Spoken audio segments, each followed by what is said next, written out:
ఇంత బిజీ షెడ్యూల్లో మీకు మామూలుగా అంటే మామూలు మనుషులు చేసే మామూలు పనులు సినిమాలు చూడడం అట్లాంటి టైం ఉంటాయా మీకు? లేదు, ఈ మధ్యన నిజంగా లాస్ట్ సినిమా ఏం చూసారు సార్? గుర్తుకు లేదు. థియేటర్కి వెళ్ళి అట్లా చూసుడు అట్లా థియేటర్కి వెళ్ళే చూసినాము, ఏదో సినిమా కూడా గుర్తులేదు. బట్ మామూలుగా ఉండేదా మీకు హాబీస్? ఎప్పుడో ఒకసారి 3 నెలలకు 4 నెలలకు చూసేది.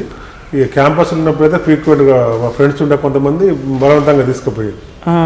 బలవంతం ఎందుకు మీకు? అంటే నచ్చదని కాదు, ఏదో బిజీ సెట్, రేపు పోదాంలే ఎల్లుండి పోదాంలే అంటే లేదు లేదు ప్రజానాయకులు అసలు ఎంటర్టైన్మెంట్ ఉండకూడదు అట్లాంటి పాలసీలు ఉన్నాయి. అట్లే లేదు, సినిమాలు చాలా ఎక్కువ చూసేది, చాలా వరకు చూసేది. అదేం లేదు, సినిమాలు చూడొద్దు అనేది ఏం లేదు. కాకపోతే ఈ మధ్యన అవకాశం ఆ టైం రావట్లేదు అంతే.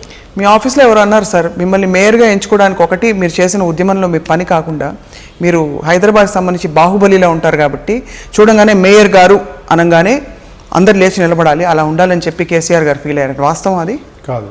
కేసీఆర్ గారికి తొలినాళ్ళ నుంచి ఏ రకంగా కష్టపడడం, ఏ రకంగా కొంత లీడర్షిప్ క్వాలిటీస్ ఉన్నాయి, జనాలను ఏ రకంగా కన్విన్స్ చేస్తాడు, ఏ రకంగా ఏందనేది ఒక గురువు ఒక తండ్రి ఏదైతే ఉందో కొంతమేర వరకే ఉంటారు.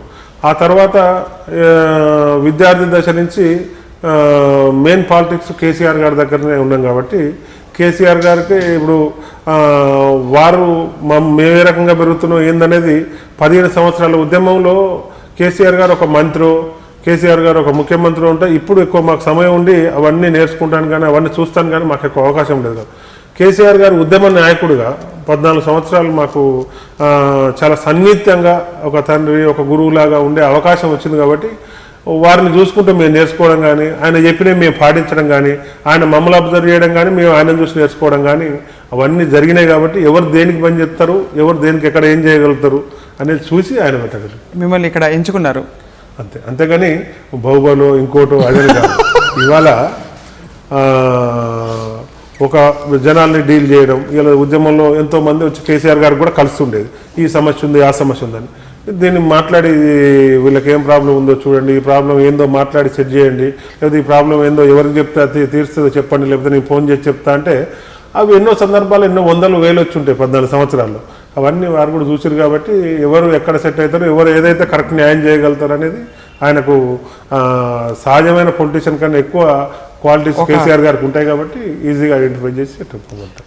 ఇంకోటి కూడా అంటారు, మీరు మీ మూలాలు మర్చిపోలేదు, మీరు అంటే ఎంత కష్టమైన పరిస్థితుల్లో మీరు పెరిగారు, మీకు సాయం చేసిన వాళ్ళని మర్చిపోరని చెప్పేసి మీ సన్నిహితులు ఎవరో చెప్పారు. గుర్తున్నారా అట్లా? అంటే చాలా ఇబ్బంది పడి మీరు పైకి వచ్చారట కదా చదువుకోవడం దగ్గర నుంచి. అన్ని జనరల్గా కాన్వెంట్ చదవలేదు, సర్కార్ స్కూల్ని చదువుకుంటూ వచ్చినాం కాబట్టి సహజంగా కొంత జ్ఞాపకశక్తి కూడా ఎక్కువగా ఉంటుంది. మా స్కూల్లో ప్రైమరీ స్కూల్లో చదివినప్పటి నుంచి అందరు ఫ్రెండ్స్ ఇప్పటికీ కలుస్తుంటారు, గుర్తుపడుతుంటారు. ఏదున్నా డైరెక్ట్ ఫోన్ చేసి మిస్డ్ కాల్ వచ్చినా మళ్ళీ మేము ఫోన్ చేసి ఏం ఫోన్ చేసినావు అని అడిగితే నువ్వే ఫోన్ చేసినావా లేదా ఎవరైనా మాట్లాడుతుర్రా అని చెప్పి 1-2 సార్లు క్రాస్ చెక్ చేసుకుంటుంటారు వాళ్ళు కూడా. నేనే ఫోన్ చేసిన చెప్పురా అంటారు, నువ్వు అట్లే మాట్లాడుతున్నావు, అదే భాష మారలేదు. భాష ఎందుకు మారుతుంది, పుట్టుకతోటి వచ్చింది కదా, పుట్టుకతోటే ఉంటుంది చెప్తాను. చాలా మంచి వ్యక్తి మీరని అంటుంటారు. అంటే మంచి అనేది ఇక ప్రజలు గుర్తించి మళ్ళీ ఒకసారి మనకు. కానీ ఇక్కడ మంచితనం పని వస్తున్నా ఇంతమందిని సమన్వయపరచాలంటే మీరు టాస్క్ మాస్టర్గా స్ట్రిక్ట్గా ఉండాలి కదా. ఉంటుంది, కొన్ని నిర్ణయాలు మంచితనంతో పోతుంటాయి, కొన్ని విషయాలు స్ట్రిక్ట్గా పోవాల్సిన సందర్భం ఉంటుంటుంది. నిర్ణయాలు తీసుకున్నప్పుడు స్ట్రిక్ట్ ఉంటాయి, వాటిని కన్విన్స్ చేయాల్సినప్పుడు మంచితనం ఉంటుంది. రేడియో వింటారు సార్ ఎప్పుడైనా? రేడియోలో మాట్లాడుతూ ఉంటారు. రేడియోలో మాట్లాడుతుంటారు. FM రేడియో వింటుంటారా? తప్పకుండా. ఏం పాటలు వింటారు? 2 పాటలు చెప్తే మీ పేరు చెప్పి మేము పాటలు వేస్తాం. ఈ పాటలు అంటే మామూలుగా మీనింగ్ఫుల్ ఉండే ఓల్డ్ సాంగ్స్ ఎక్కువ. కొంత తెలుగా హిందీయా? ఎక్కువ తెలుగు. సో మొత్తానికి మీరు హైదరాబాద్లో మొత్తం హైదరాబాద్ పరిసర ప్రాంతాలన్నింటినీ క్షుణ్ణంగా పరిశీలించి అన్నీ ఇప్పుడు ప్రస్తుతం కార్యాచరణలో బిజీగా ఉన్నారు. డెఫినెట్గా ఒకటి అవకాశం ఏంటంటే మాకు స్టూడెంట్ డేస్ నుంచి ప్రతి గల్లీ 2 వీలర్ మీద నడుచుకుంటూ బస్సులు ఇదే హైదరాబాద్లో కొన్ని సంవత్సరాల నుంచి తిరిగినాం కాబట్టి జనరల్గా మా ఇంజనీర్స్ కానీ మా ఆఫీసర్స్ కానీ ఏదైనా సమస్య వస్తుంటే సార్ ఇక్కడ ఉంది అని చెప్తూ ఉంటారు. దాని గల్లీతో సహా దాన్ని స్కెచ్ చేసి ఇక్కడైనా కరెక్టేనా అంటే ఇవన్నీ మీరు ఎప్పుడు చూసారు సార్, మేము తిరిగేటి మీకు తెలియదు కదా అంటారు. నాకు తెలుసు, ఇవన్నీ నేను చిన్నప్పుడు తిరిగిన, ఇది ఇక్కడ దీని పక్కన ఇది ఉంటుంది కదా, ఇట్లా కాదు ఇటు నుంచి పోతే ఇంకొద్ది ఈజీ వస్తుందేమో అని చెప్పి వాళ్ళకి గైడ్ చేస్తాను కూడా మాకు ఇవన్నీ ఉపయోగపడుతూ ఉంటాయి. సో గల్లీ గల్లీ సే వాకిఫ్ హై మేయర్ సాబ్.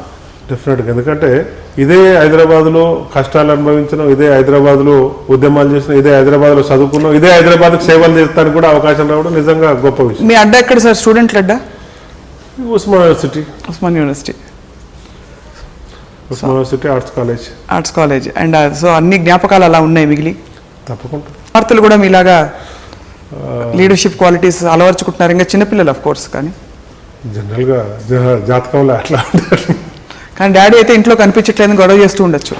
కొంత ఏంటంటే ఉద్యమ సమయం నుంచి కూడా కొంత ఎర్లీగా ఇంటికి పోవడం కూడా లేట్ అవుతుంది. ఎందుకంటే ఇప్పుడు బాధ్యతలో ఉండి మేయర్గా ఉండి ఇవన్నీ చేసినప్పుడు, ఉద్యమంలో ఉన్నప్పుడు కూడా కేసీఆర్ గారి దగ్గర కానీ, కేసీఆర్ గారు ఇంకేదైనా టాస్క్ మీద పంపించడం కానీ, ఇక చాలా సార్లు వాళ్ళు పడుకున్నాక పోవడం, వాళ్ళు స్కూల్కి పోయినాక స్కూల్కి పోకముందే లేచి బయటికి రావడం ఎన్నో సందర్భాలు ఉంటాయి.